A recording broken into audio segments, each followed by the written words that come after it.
In May 1999, a devastating tornado tore up large areas of Kansas and central Oklahoma. The storm killed 46 people. Thousands lost their homes. In the hall of a church in Oklahoma City, volunteers collected photographs which had been scattered, sometimes over miles, by the storm.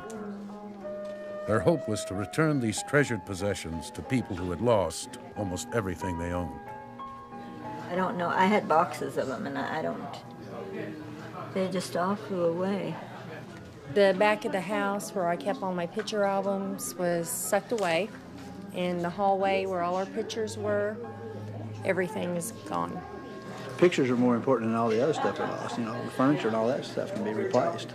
There was a day when George was 3 weeks old and Terry, my husband, was getting ready to go back to work after his leave. And I really would have liked that page out of the album. Is that Dad's truck? No, darling, that's not Daddy's truck. It looks like it though, doesn't it? I found one. You're kidding. You actually found one in all this mess? You're writing, and it says Melanie at 6 months, December 1965. Would that not be? That's yours. Yes, that's my handwriting.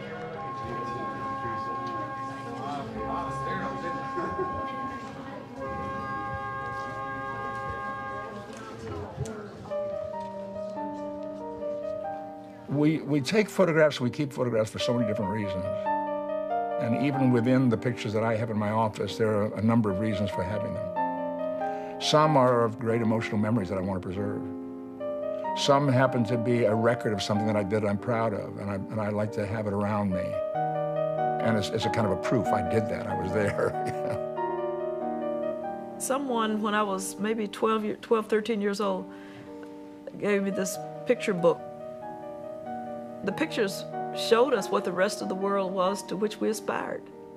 I couldn't have dreamed it had I not seen the pictures. I wouldn't have known what to dream. Try to imagine the world today without photographs. It's really kind of impossible. It would be like a person who was blind from birth trying to imagine the world out there.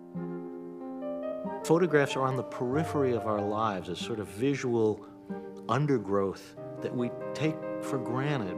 But really, photographs are a matter of life and death. They're the pictures that we see on the front page of our newspaper that force us to act and stop this war in this region. They're the pictures that, when we go to the doctor, whether we have an x-ray or a sonogram, that can save our lives, literally. They're one of the things that define the 20th century. The photo that everybody knows, that everybody's familiar with, that circulates nationally, internationally, that seems to define a particular moment. There are many shots that we can't even imagine living without. They become so fundamental to how we view ourselves and how we view a particular era.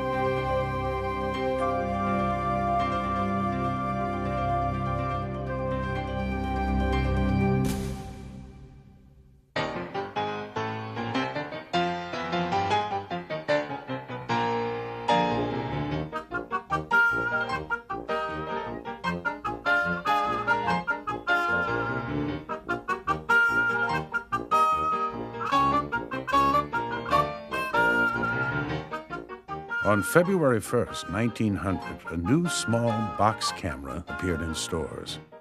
It was called the Brownie, a camera so popular that in one form or another, it remained in production for almost 80 years. A decade earlier, the original Kodak, as it was known, had liberated would-be photographers from darkrooms and chemicals. But it was too expensive for most people.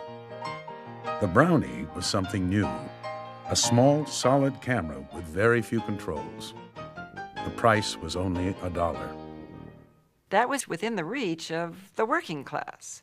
Suddenly, everybody could take pictures. They could have a visual record of their lives easily, inexpensively made. We were awash in photographs.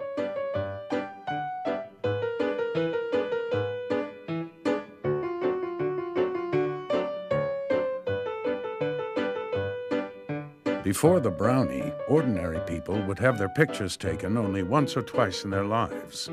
Stiff, formal portraits from photo studios. It changed the nature of the photographic portrait business completely because portraiture was now made in the home instead of in studios where it usually had been, and it became much more casual. It was serendipitous. It captured a kind of flux of life the way posed portraiture had not been able to do. Ordinary folks begin to get a sense that if an event is not documented by photography, if you don't have a photograph to show, for example, that you were on vacation, or to show family opening presents on Christmas morning, or to show your little infant baby, somehow it's not real. In the first year alone, 250,000 brownies were sold in America. With the snapshot camera, photography became the great democratic art, by and for ordinary people. Around the turn of the century, a small change in postal regulations created a whole new way to share photographs, the picture postcard.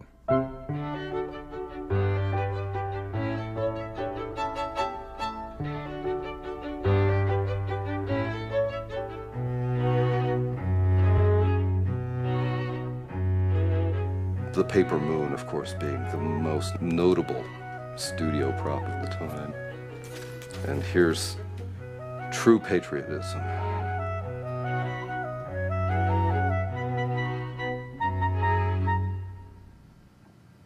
As of 1908, I believe it was, the Eastman Kodak Company offered to print any photograph on postcard paper at no extra charge. Why did people send postcards? Well, for many, many, many reasons, really. Sometimes indecipherable reasons. To show the newborn, the newlyweds, the high school graduates, even in some cases, the dead lying in their coffins. They showed the barn, the chickens, the new cow. All these things could be sent to grandma, cousins, uncles. You know, the boy goes off to the big city to become an engineer. Here's the new calf that was born last year, so they send him a picture via postcard. They also fulfilled the function of newspaper photographs in later years because newspapers then did not have the capacity for a halftone reproduction, or they couldn't afford it, really, as a story. So you have coverage of disasters, county fairs, and of a few really big events, such as the Mexican Revolution. There are probably tens of millions of these produced every year. We don't have any idea of the exact number. Photo montage.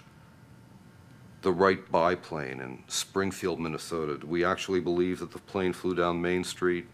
It looks kind of convincing, actually, but this is actually montage. So the Dadaists didn't invent this stuff after all. And you have these exaggeration photo montages too. The modern farmer here can only get one potato on the back of the wagon, because the eggs are taking up the rest of the space. There are also many, many pictures recording, for example, the labor union struggles, the Socialist Party, the suffragettes, and they turn up in the attics of conservative Midwestern families. Because somewhere in there was Aunt Matilda or Uncle Bruce, and you just didn't throw away their images. It would be sacrilegious to do so. So fortunately, because of personal sentimental associations, these great slices of social history have been preserved.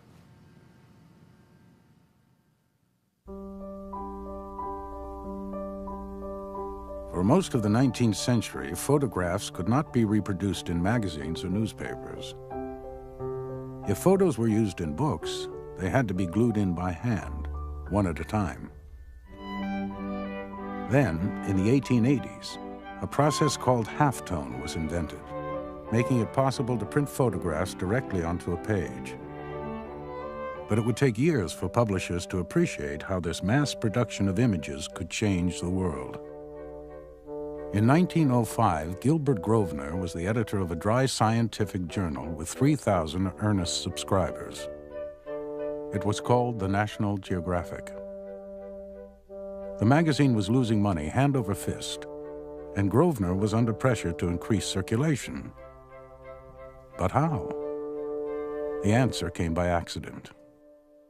There was a printer's deadline. He was wondering, what am I going to put into this magazine this month? And there on the desk was a package addressed to him, and sort of almost out of boredom, he opened it, and it turned out that they were pictures of Lhasa in Tibet. And he decided to publish them. Some of the Society's conservative board members objected, but the general public loved the pictures. Grosvenor began filling the magazine with more and more photographs.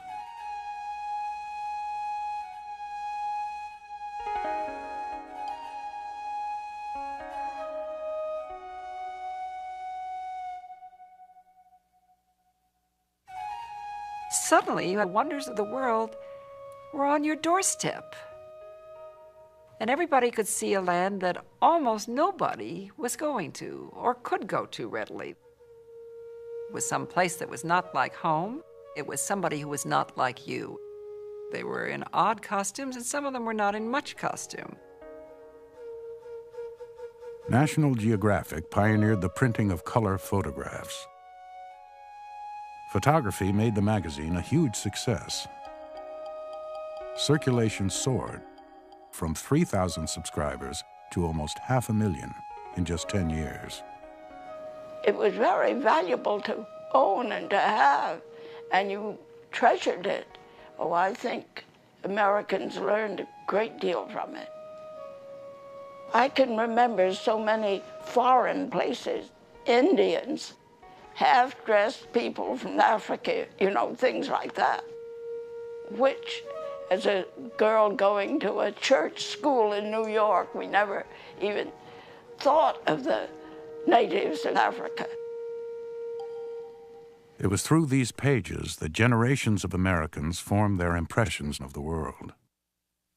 It was a highly selective view, with foreigners always in quaint dress, and the natives always happy and frequently dancing. There were never images of Africans getting up in the morning and going to the office.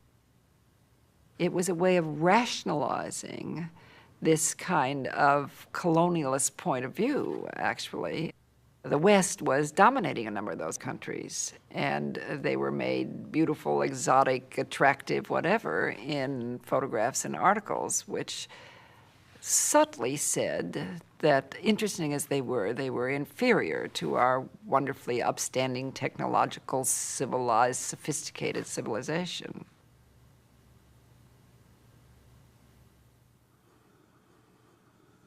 In the early part of the century, Edward Curtis published a 20-volume set of photographs documenting the lives of Native Americans. Most people's idea of what Indians look like comes from Curtis's photographs. I'm Raina Green. I'm Oklahoma Cherokee and German Jewish from Texas and Oklahoma. I have no pictures in my family album from the turn of the century. Whoever my people were, they took no pictures. Every Indian in North America has a Curtis photograph on their wall at some time during their lives. Edward Curtis, a great photographer, an extraordinary man, made it his enterprise to photograph the people who he believed would disappear. And so he set about on this extraordinary enterprise, and he did go all over North America, from the Northwest Coast to Hopi Land to the Northern Plains. Curtis gave non-Indians an image of a world that they wanted intact. Indians as beautiful, Indians as romantic. He dragged around a trunk full of clothes just in case Indians didn't look the way he wanted them to look. If they didn't look right, He fixed it. If he didn't think they looked glamorous enough in their daily Sioux outfits, he'd drag out the Blackfeet ermine-tailed war bonnets just to hype it up a little more. What Curtis did was extraordinary, and what he left us with was an amazing legacy. These beautiful pictures of a moment in time that we all wish was true. That last brief shining moment when we looked glorious, when things weren't shattered. For me, though, and I think for a lot of Native people, those pictures give us a lie, give us a fantasy. I want the real picture of a daily world, the way Native people were living it. And Curtis can't give me that.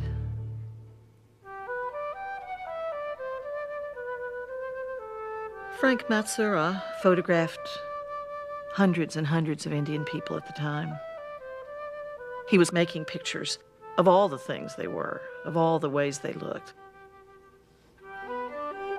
He took pictures of the not Curtis world. And I want those pictures. I want the reality. I want the past as it was, rather than as someone dreamed it into being.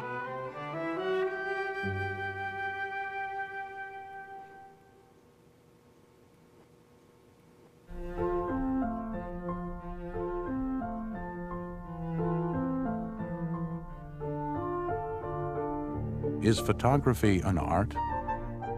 Since its invention, critics had argued that it couldn't be compared to painting and drawing because the camera was simply a mechanical means of reproducing reality.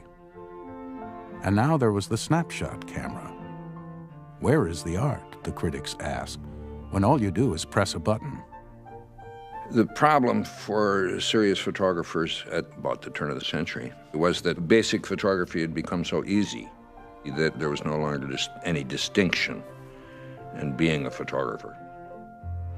So that a new system had to be designed that would separate the sheep from the goats. In 1902, Alfred Stieglitz started the photo-secessionist movement. The name meant breaking away from what Stieglitz called commercial trash and artless amateur photography. Stieglitz felt that people should recognize photography as another branch of art, just as they recognized etching, just as they recognized aquatint, just as they recognized lithography. The pictorialists, as they became known, intervened in the photographic process by smearing Vaseline on their lenses, or in the darkroom afterwards by scratching the negative, or painting chemicals on their prints to simulate brushstrokes. The aim was to make photography a handmade process, like the other arts. The pictorialist photographs looked like art, quite literally. They looked like paintings. They looked like drawings. They looked like beautiful, rich prints. They were meant to have chiaroscuro. They were meant to have darkness. They were meant to have a kind of sketchiness.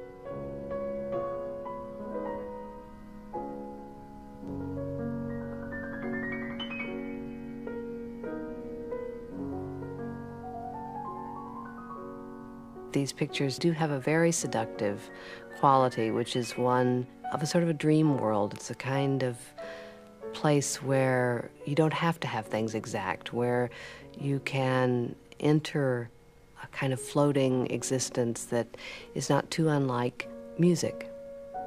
This hands-on process brought photography back to the older traditions of handmade art, and sort of satisfied that question, at least for the moment, that photography was made by a machine. No, it clearly wasn't. It needed human intervention in order to really become art.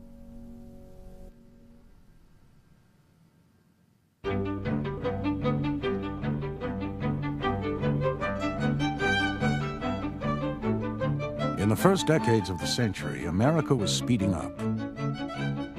Photography not only documented America's growing industrial might, it was put to work as a tool of the modern assembly line. In this speeded-up world, factory owners looked to the camera to make their workers move even faster.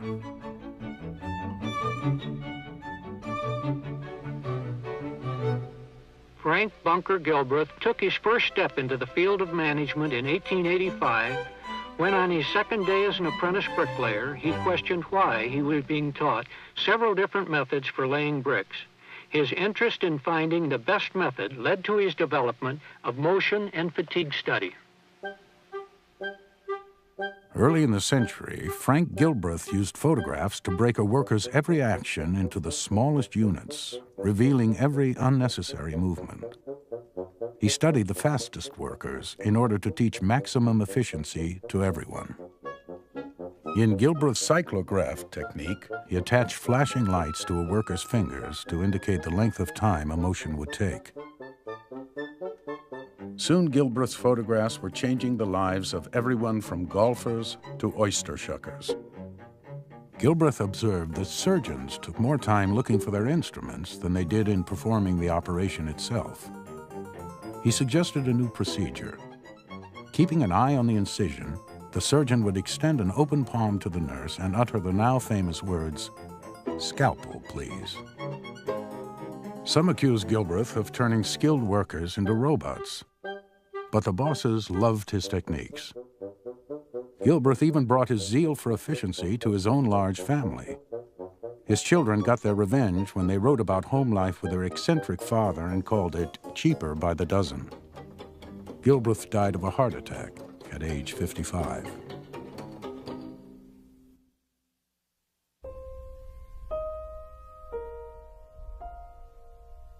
In the first decade of the century, photographs were beginning to enter into many aspects of American life. They came through the mail. Pictures appeared in newspapers and magazines. Photography was starting to have an influence not only on how people saw the world, but on what they believed.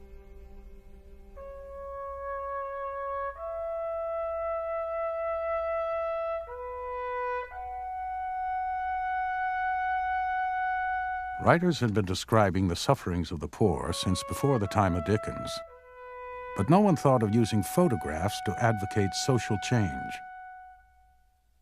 Soon after it became possible to print photographs in books, Jacob Riis included pictures in his influential work on housing reform.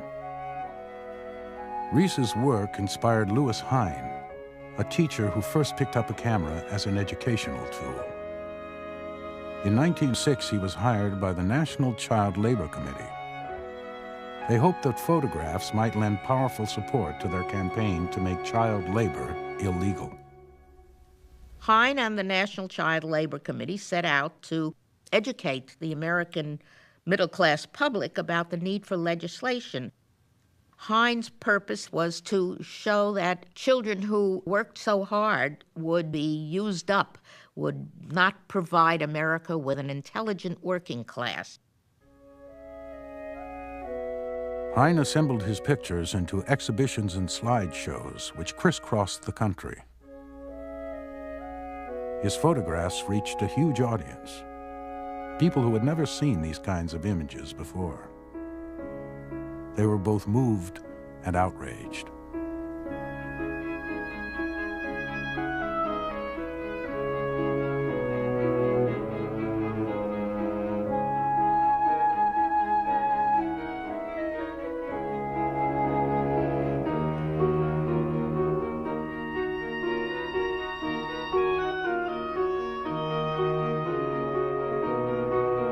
Perhaps you are weary of child labor pictures, Hine wrote.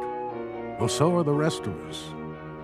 But we propose to make you and the whole country so sick and tired of the whole business that when the time for action comes, child labor pictures will be records of the past. Louis Hine is probably one of the first people who realizes that what you see in a photographic image has extraordinary power, and it's got power way beyond logic and way beyond language. There were certain kinds of things that you could see in those pictures that would go right to your heart instead of to your head. The photographs and the campaign led to state and ultimately federal legislation outlawing child labor. Hine had made photography an essential tool in the struggle for social change.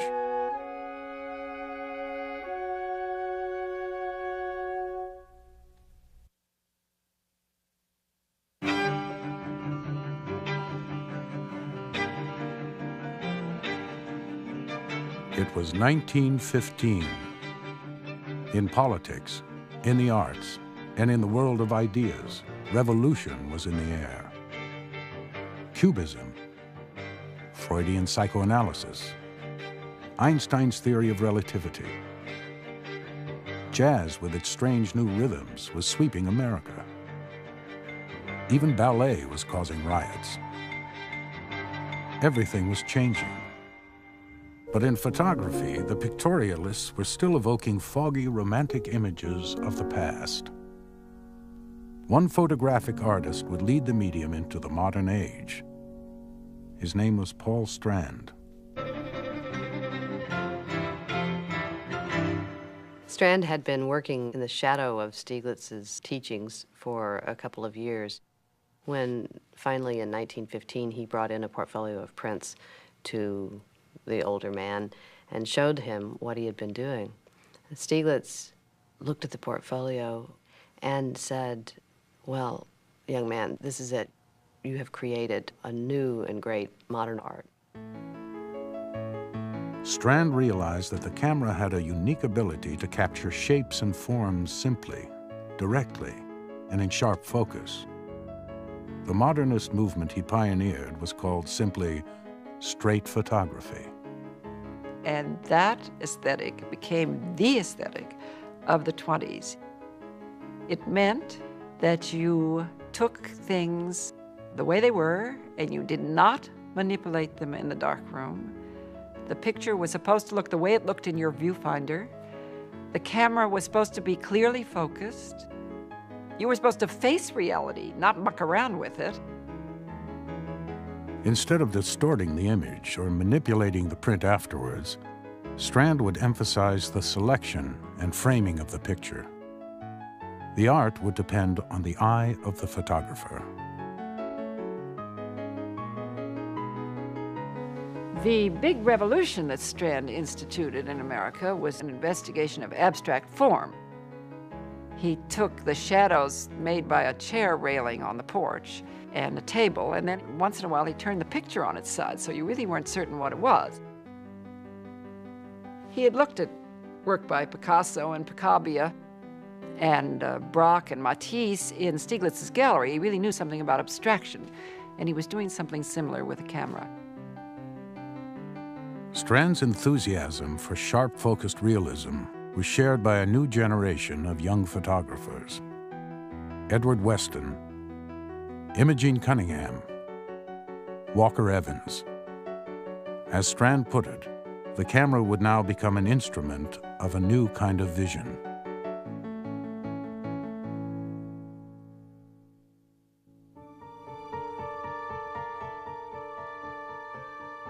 Americans were being bombarded with more and more photographs, and they still seemed to hunger for more. A writer in Harper's Magazine complained that we can no longer see the ideas for the illustrations. Photography's power to motivate and inspire did not go unnoticed by the U.S. government.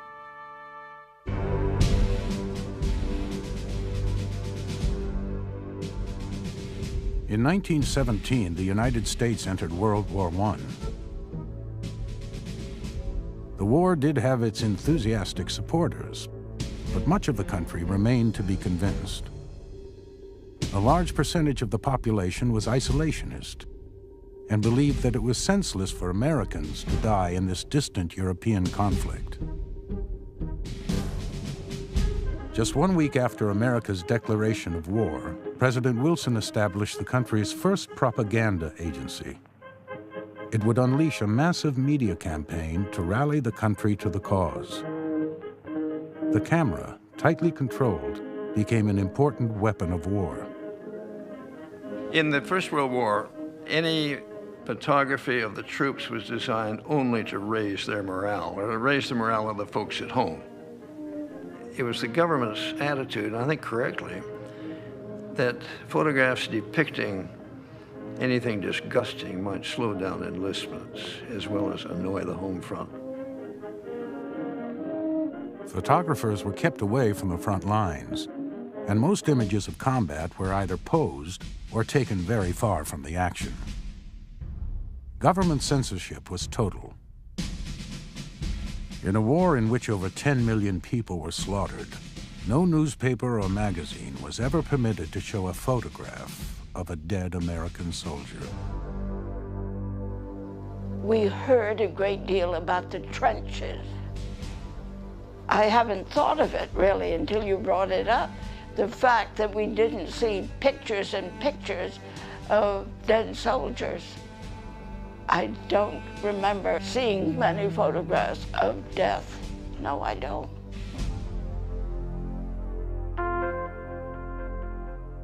Well, it was an appalling war. I mean, in terms of human sacrifice and idiocy, it was surely a much more horrible war, at least from the point of view of the armies that were engaged, than the Second War. I mean, repeatedly back and forth for the same 100 yards of territory, year in and year out, killing millions of men on the same narrow strips of ground. You know, you don't want that kind of thing reported in your daily paper while the war is going on. The argument is always made against the actual showing of photographs showing real life, that it would bother the relatives, and that's quite true, yeah.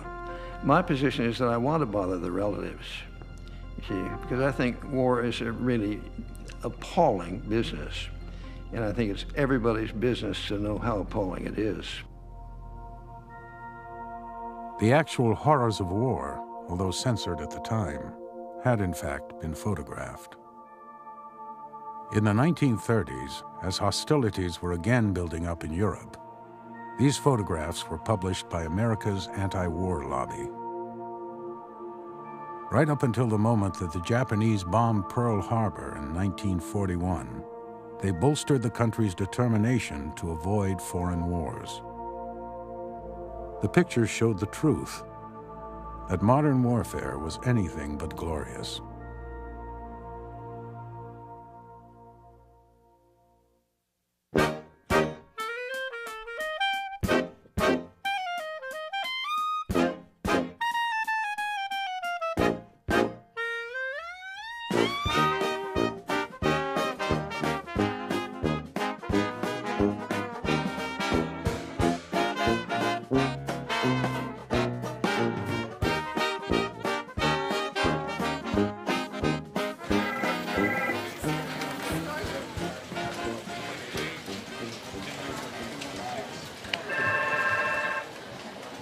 "7 p.m. The offices of the New York Daily News. The tension is running high. The presses must begin to roll in less than an hour, and nobody is quite sure what picture and what screaming headline will appear on the all-important front page. You got a headline here? No, I don't even have a story. This ritual has been going on for over 80 years. I know. I just love the phrase cheerful account of sex, abortion, and suicide. The Daily News is the oldest tabloid newspaper in the United States.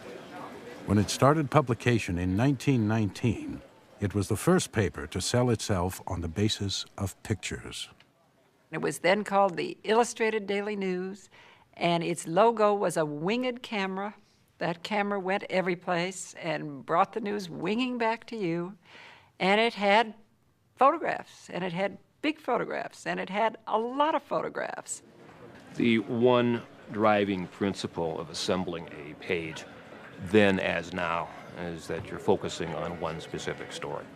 And you're blowing that story up for the maximum possible effect in terms of what kind of electric effect it's going to have on the reader the instant he looks at it. A tabloid front page is a kind of poster like Come to the Circus, and you want the fat lady on the front or the roaring tiger. something which makes an immediate appeal to the emotions.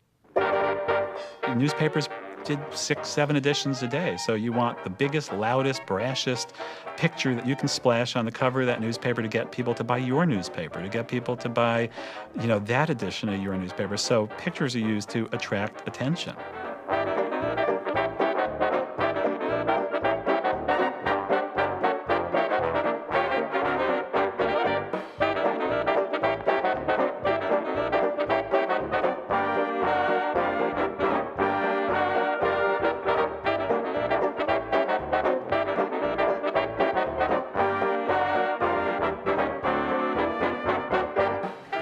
Hard not to have a good news day in the 1920s, really, which just happened to be the great period of time of the tabloid wars. We had these 3 tabloid papers, these unbelievably rowdy, raucous, in-your-face tabloids. The Daily News and the Daily Mirror, and something called the Evening Graphic, which was probably the worst newspaper that's ever been published in North America. The New York Graphic was the most extreme tabloid of all. That is, it seemed to have the most sex, it had the most illustrations, it had the most scandal. It was in some ways the lowest rent tabloid there was. And one of the most interesting innovations of the Graphic was the so-called composograph. Well, the Evening Graphic decides that the real world and photographs of the real world are not interesting enough, right? That there's so many pictures out there now that we're going to show you what you've never seen before. And so Bernard McFadden, the guy who's the editor, and his photographers and art directors and editors come up with this idea of a composograph.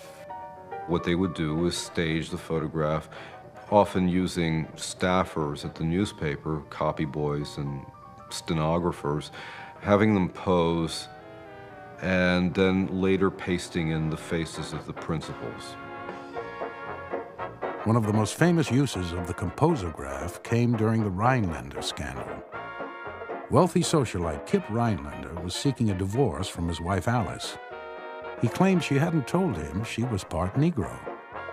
When Alice stripped in front of the judge to show that Kip must have known her race all along, the fake photograph boosted the Graphic's circulation by 100,000. But the most sensational trial of the 1920s was that of Ruth Snyder. She was found guilty of murdering her husband by smashing his head in with an iron bar. The Daily News got its biggest scoop of the decade when their photographer snuck a hidden camera into the execution chamber.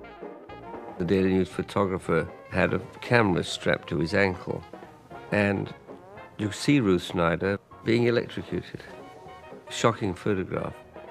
And the single word on that front page was "dead!" exclamation mark. Well, that's news.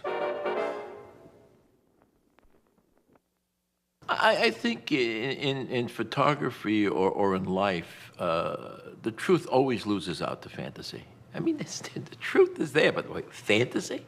This is better than the truth. Car is a car. Yet they shoot it from an angle so that it's not a car, it's a sex organ. And suddenly everybody has a fantasy about that car. Without photographers, advertising would have been in a lot of trouble.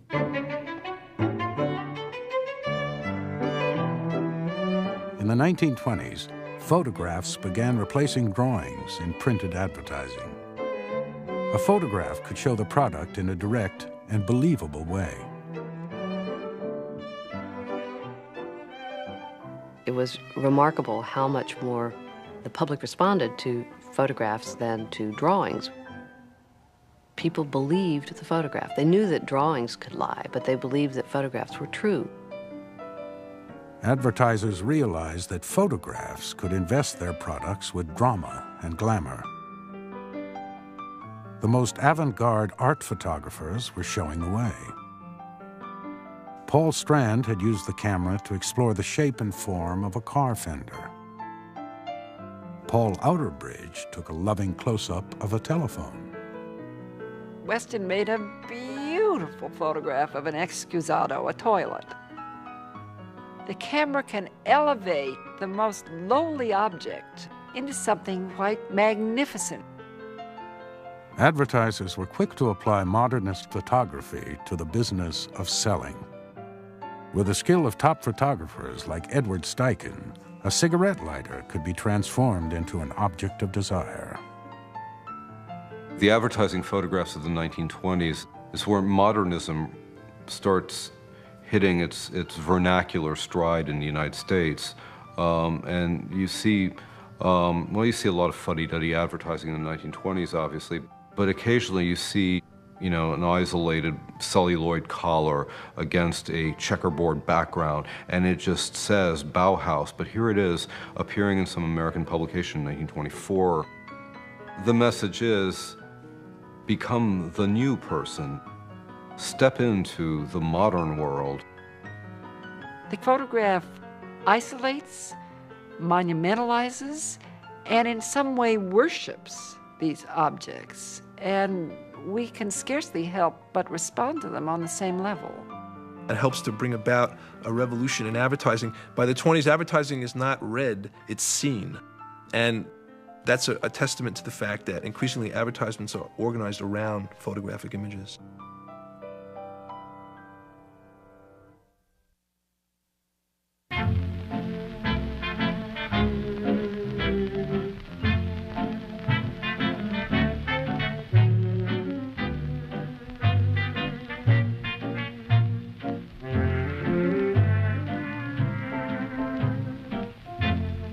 From Julius Caesar to George Washington, there have always been famous people. But photography added a new dimension to fame and created a uniquely 20th century phenomenon, the media celebrity. Scientists, gangsters, politicians, and preachers all could become famous as long as they looked good in pictures. By and large, the more you're seen, the more people find you inevitable, not just unavoidable, but inevitable. The stories of individuals were being brought to a public that seemed to be hungry for more stories about these individuals. People wanted to connect with these people, wanted to know more about them, wanted to know about their private lives, wanted to know what they did off camera. For the first time in history, sports stars became superstars. Baseball player George Herman Ruth became, after the Prince of Wales, the most photographed human being on Earth.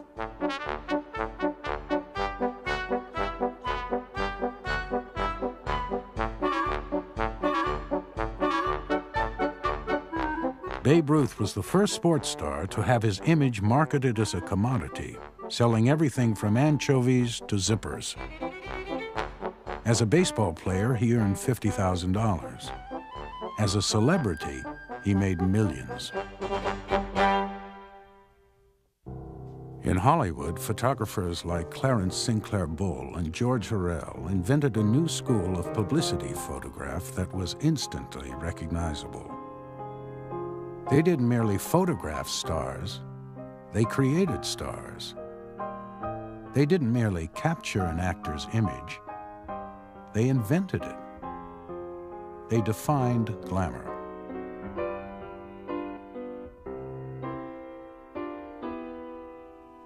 Increasingly, what the Hollywood studios see is that they're not just selling movies, they're selling a belief that ordinary people can somehow enter into that world and inhabit that world through their relationship with their favorite stars. You could sit and stare at somebody you were sort of half in love with anyway for minutes on end. You could put it up on your wall, you could put it on your dresser, and you then had a sort of ersatz intimacy with this person. It related you to that celebrity. In 1913, Rodolfo Guglielmi, aged 18, emigrated to New York from his native Italy. He worked as a gardener, a dancer, and then as a bit player in Hollywood. Renamed Rudolph Valentino, he would become the romantic idol of the silent screen. It was his extraordinary good looks, rather than his acting ability, which made him a star. His smoldering eyes looked out from the tabloids and the fan magazines. Young women all over the country lovingly assembled his pictures in scrapbooks. And then in 1926, at the height of his career, Valentino was suddenly taken ill. You see a composograph on the front page of the graphic which shows Rudolph Valentino lying on the hospital bed. Of course, it's a model with his face pasted on and all the nurses and doctors around. Valentino died of a burst appendix. He was only 31. Valentino, goodbye. But way up in the sky, there's a new star in heaven tonight. The New York Graphic printed a front-page photo of Valentino in heaven. Every newspaper's got a picture of Rudolph Valentino dead, so, big deal. So here's a picture of him in heaven, right? This is it. You've never seen this before. Here's Rudolph Valentino in heaven, meeting fate and meeting Caruso and whoever else happens to be hanging around in cafe society, dead cafe society. The intense media attention turned Valentino's death into a circus. A crowd of 100,000 people descended on the funeral home in a scene that brought out the riot police. Over 100 people were injured. One mourner, Mrs. Angeline Celestina, went home, took poison, and then shot herself for good measure, collapsing in a heap upon her Valentino picture collection. Valentino's death was just a small preview of what would become a celebrity-obsessed century. For these fans, the loss of a hero they'd known only in pictures was as real, perhaps more real, than that of a family member.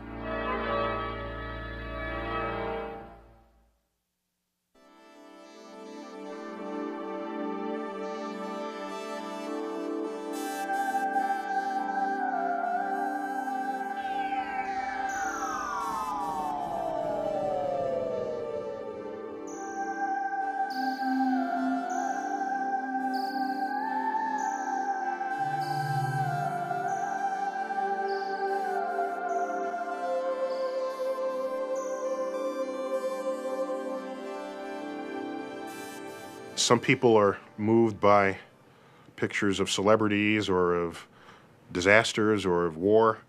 For me, I'm moved by these very special photographs that help humans place ourselves in the context of cosmic time and cosmic space.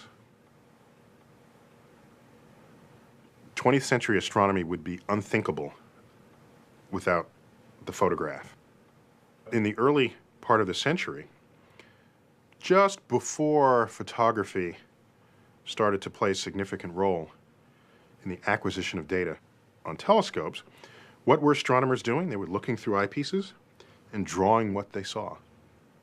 Percival Lowell looked through his eyepiece of his telescope at the planet Mars and started drawing what he believed he saw. And if you look at his hand drawings, he's got canals and vegetation and regions that he identified with cities. There were artists of the day that painted up what Mars must look like given the illustrations of Percival Lowell.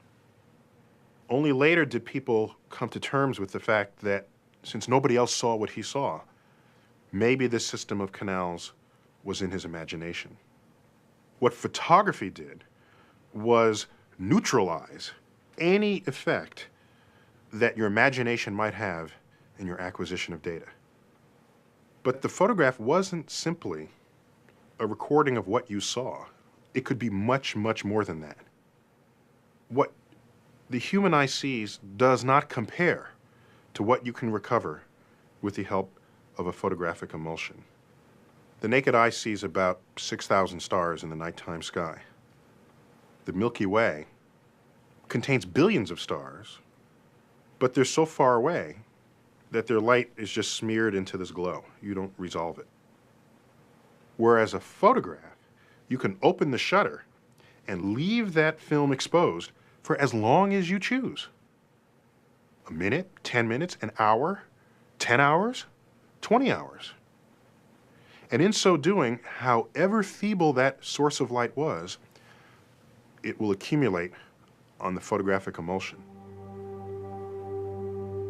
By enabling humans to see things that happen faster than we would otherwise be able to recognize, to see bands of light that are outside the sensitivity of the human retina, to see things that are farther away in the universe than the human eye or mind could have ever imagined. What photography has done for us this century is enabled our five senses to be broadened, to be expanded.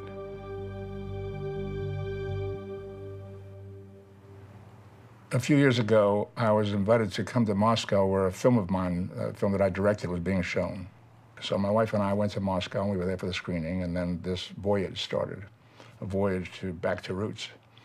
And we had done some research and discovered that there was a Nimoy family living in a city called Khmelnytsky. And there was a sizable family of Nimoys waiting for us. They'd been told we were coming. They were very suspicious of us, had no idea who we were. So there was this wary kind of standoff relationship for a while. We sat down, we ate, we had a couple of beers. And then, when there seemed to be the appropriate moment, the gentleman of the house got up and left the room and came back carrying an envelope, a white envelope, obviously carefully kept in a drawer somewhere with a U.S. postage stamp on it, and I immediately recognized my mother's handwriting on the address. It was very clear. And I got a chill, and he opened the envelope and brought out two small black and white snapshots and laid them out on the table in front of me and said to me, "Do you know these people?" And through the interpreter who was with us and through Yiddish, which I speak and he spoke, I said, "I do. This photograph is one of my children." This was 25 years later. And because I was able to identify these children, obviously immediately made connection and understood what our relationship was. So you are the son of, and he was the brother of, and the family tree was established. Those people had been holding on to those photographs for 25 years. That was their connection to family in the United States. There had been no further communication, but they had them carefully taken care of like something precious in a drawer.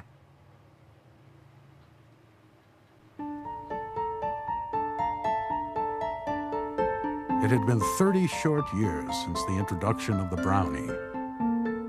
Photographs, once rare, were now everywhere, influencing every aspect of American life.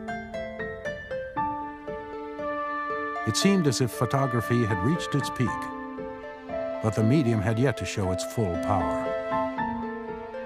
In the coming decades, photographs would travel around the world instantly over telephone lines. Picture magazines would sweep the country, and vivid photographs would unify the nation during this century's darkest hours. The golden age of photography was about to begin.